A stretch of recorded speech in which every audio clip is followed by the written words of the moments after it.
கரூர் அருள்மிகு கல்யாண பசுபதீஸ்வரர் ஆலயத்தில் ஆருத்ர தரிசனத்தை முன்னிட்டு திருக்கல்யாணம் விமர்சையாக நடைபெற்றது. கரூர் மாநகரில் அருள்மிகு ஸ்ரீ கல்யாண பசுபதீஸ்வரர் கோவில் அமைந்துள்ளது.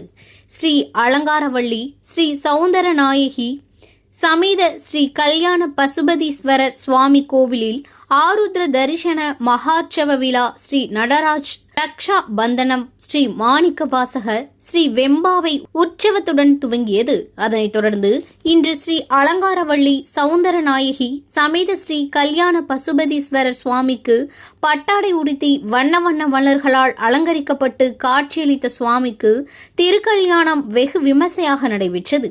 இதில் சுவாமிக்கு மகா தீபாராதனை காண்பிக்கப்பட்டது. பின்னர் மொய் வைக்கும் வைபவமும் நடைபெற்றது. முன்னதாக கோவில் உட்பிரகாரத்தில் சுவாமி ஊர்வலம் நடைபெற்றது. இதில் ஏராளமான பக்தர்கள் கலந்து கொண்டு சாமி தரிசனம் செய்தனர்.